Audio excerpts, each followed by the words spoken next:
Welcome to Globe Minds. Today, our journey is into the life of one of the most iconic figures in American history, George Washington. George Washington was born on February 22, 1732, in Westmoreland County, Virginia, to Augustine Washington and Mary Ball Washington. His father, Augustine, was an ambitious landowner who had seen the world as a seafarer before settling down to manage his growing estates in Virginia. Young George was the eldest of 6 children from his father's second marriage, and his upbringing was shaped by the frontier life of colonial Virginia. Little is known about Washington's early childhood, but it's clear that he received a basic education. His schooling was irregular, yet it focused on practical subjects like mathematics, surveying, and even some exposure to English literature, particularly The Spectator. At age 11, George lost his father and became the ward of his half-brother, Lawrence Washington, who inherited the family's estate at Little Hunting Creek, which he renamed Mount Vernon. Lawrence, a man of fine character and experience, played a pivotal role in George's development, exposing him to the world of Virginia's elite and the duties of a landowner. At age 14, he transcribed a set of moral guidelines called Rules of Civility and Decent Behavior in Company and Conversation, which offered an early glimpse into the character of the man he would become.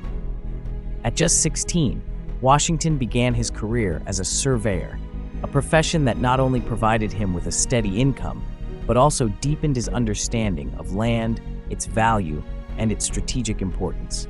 He was appointed as the official surveyor of Culpeper County in 1749, marking the start of his lifelong connection to the land that would later become a key part of his legacy.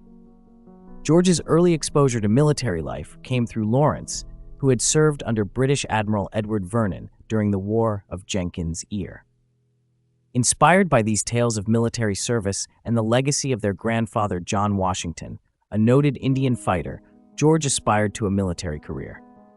In 1752, he was appointed as a district adjutant in the Virginia militia, a role that offered him a glimpse into leadership and command. Washington's first significant mission came in 1753, when he was sent by Virginia's Lieutenant Governor, Robert Dinwiddie, to deliver a message to the French, warning them to vacate the Ohio Valley, which was claimed by the British. This journey, documented in his own diary, was fraught with danger, from freezing rivers to hostile encounters with Native American war parties.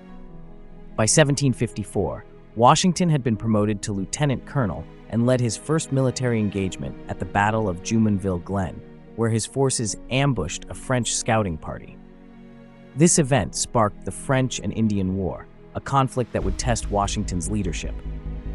However, his first major battle at Fort Necessity ended in defeat, a humbling experience that taught him the harsh realities of military command and the importance of strong fortifications and tactical planning.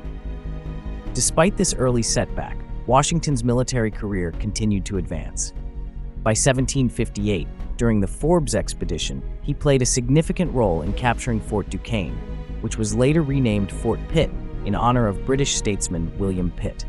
This victory solidified Washington's reputation as a capable military leader and set the stage for the next chapter in his life. After the war, Washington retired from military service and returned to Mount Vernon, where he focused on managing his estate.